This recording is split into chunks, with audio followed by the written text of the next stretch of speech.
Assalamualaikum warahmatullahi wabarakatuh. Alhamdulillahi rabbil alamin. Allahumma sholli ala sayyidina Muhammad wa ala ali sayyidina Muhammad. Saya bagikan kisah mimpi tentang spiritual yang dialami seorang wali di akhir zaman ini. Sebut saja namanya Fulani, bukan nama yang sebenarnya.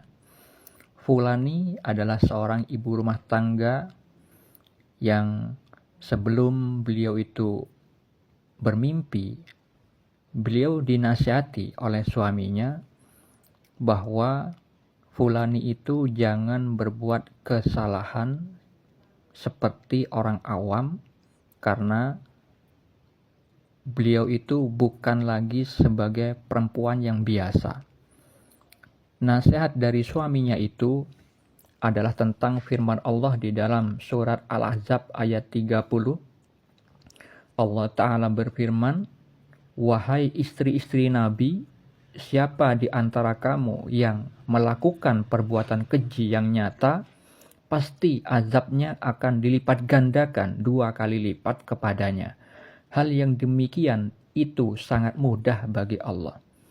Tapi Allah Maha Bijaksana ketika memberi ancaman hukuman 2 kali lipat bagi istri-istri Nabi yang kedudukannya mereka mulia karena memiliki suami seorang Nabi, seorang Rasul Allah. Maka ketika mereka istri-istri Nabi berbuat kebaikan, pahalanya dilipat gandakan daripada orang-orang yang biasa. Sebagaimana firman Allah di dalam surat Al-Ahzab ayat 31. Allah Ta'ala berfirman, Siapa di antara kamu istri-istri Nabi yang tetap taat kepada Allah dan Rasul-Nya dan mengerjakan amal soleh, niscaya kami anugerahkan kepadanya pahala 2 kali lipat." Itulah sifat Allah yang maha bijaksana, menghukumi sesuai makomnya, besar pahalanya, besar hukumannya, disesuaikan dengan tinggi rendahnya jabatannya. Itulah maksud yang disampaikan oleh suami kepada Fulani, yang mana Fulani itu di saat beliau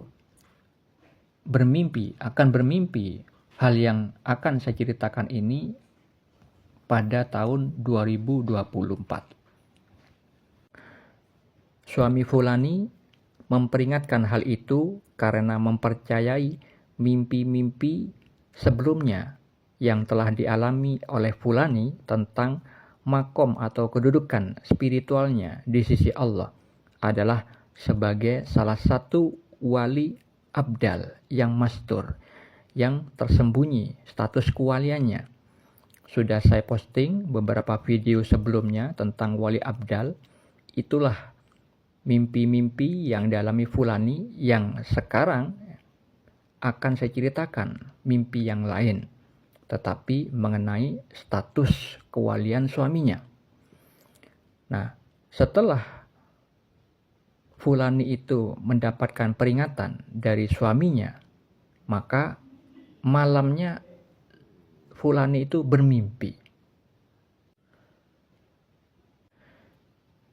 Visual mimpi yang dialami Fulani adalah Fulani sedang berdiri di pinggiran jalan raya. Saat itu Fulani menyaksikan suatu kejadian, melihat suaminya yang sedang berada di tengah-tengah jalan raya tiba-tiba ditabrak bus yang paling besar yang sedang berjalan kencang, sehingga suaminya terlempar jauh dan jatuh di aspal di tengah-tengah jalan raya. Kemudian ada mobil yang lain yang juga melaju dengan kencang sehingga suaminya ditabrak lagi oleh mobil tersebut. Ada salah satu anggota tubuh suami yang tersangkut di mobil itu, dan mobil itu terus melaju dengan kencang sehingga suaminya itu ikut terseret sekitar beberapa meter dalam kondisi kaki suaminya itu menyeret di atas aspal. Setelah itu Fulani bangun dari tidurnya. Lalu apa takwil mimpi atau makna mimpinya? Mimpi tersebut adalah petunjuk dari Allah yang perlu ditakwil karena ada simbol-simbol bahasa mimpi yang memiliki makna tersirat. Makna tersiratnya adalah bahwa Fulani itu diberikan konfirmasi oleh Allah tentang kebenaran nasihat yang disampaikan suaminya kepada dirinya, bahwa ketika Fulani masih terjaga sebelum tidurnya, Fulani telah diperingatkan oleh suaminya tentang orang-orang yang punya kedudukan tinggi di sisi Allah, yaitu para kekasih Allah, agar jangan berbuat dosa seperti halnya orang awam yang belum mengenal kepada Allah, belum ma'rifatullah. Karena apa? Karena orang-orang yang sudah ma'rifatullah di tingkatan ihsan, para kekasih Allah, itu hukumannya berbeda sebagaimana firman Allah yang tadi sudah saya bacakan. Nah, mimpi yang dialami Fulani itu selain mengkonfirmasikan kebenaran nasihat suaminya tentang hukuman berat kepada para kekasih Allah jika berbuat keji yang nyata, maka hal itu juga sekaligus mengkonfirmasikan kepada Fulani tentang kebenaran status kewalian suaminya. Karena selama ini Fulani diberikan petunjuk oleh Allah dengan simbol-simbol saja tentang kewalian suaminya. Berbeda dengan Fulani yang ada pernyataan secara suara dengan jelas kewaliannya. Karena derajatnya suami dengan si istri yaitu Fulani itu berbeda. Di mimpi yang lain, Fulani itu bermimpi tentang suaminya yang mengajarkan ilmu hakikat. Ilmu hakikat itu adalah pemahamannya langsung dari Allah, bukan melalui perantara malaikat.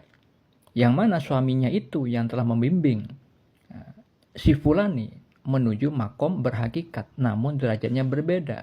Karena di mimpi yang dialami suaminya sendiri, itu diberi petunjuk bahwa Allah mentakdirkan bahwa suaminya Fulani itu menjadi perantara bagi Allah untuk menjadikan wali-wali Allah sebanyak 7 orang. Nah, mimpi tersebut visualnya diberi visual tentang hukumannya. Hukuman yang besar, yang berat jika suami dari Fulani itu berbuat salah, jika berbuat salah. Hal itu adalah sebagaimana kalam hakikat yang Allah sampaikan kepada walinya yang bernama Syekh Muhammad bin Abdul Jabbar An-Nafri dalam kitab Al-Mawaqif wal Mukhadabat, kitab milik beliau, sang wali tersebut. Allah menyampaikan kalamnya yang bunyinya, barang siapa yang telah melihatku, jika saja berdosa maka dosanya lebih besar dari alam semesta, dan beritakan tentang siksanya bahwa derita siksanya adalah seluruh penderitaan. Jadi para kekasih Allah itu tidak seperti pemahaman orang-orang awam di luar sana, santai, merasa selamat, merasa punya kedudukan. Tidak begitu. Tapi ingatlah, kekasih Allah yang paling tinggi yaitu Rasul Allah Nabi Muhammad SAW bersabda, aku paling bertakwa, aku paling takut kepada Allah. Jadi semakin dekat posisi seseorang kepada Allah Subhanahu wa Ta'ala, dia paling mengenal terhadap asma Allah, sifat Allah, perbuatan Allah, maka dialah orang yang paling takut kepada Allah. Jika ada orang yang berbicara tentang hakikat, makrifat, tapi dia berbicara tidak sesuai dalil Al-Quran dan As-Sunnah, mereka bukan para kekasih Allah, tetapi ahli durhaka. Jangan sampai percaya kepada orang demikian. Semoga kisah mimpi ini bisa bermanfaat. Seperti itulah pemberitahuan dari Allah Subhanahu wa Ta'ala melalui sarana gaib berupa mimpi bagian kenabian kepada para kekasih Allah. Assalamualaikum warahmatullahi wabarakatuh.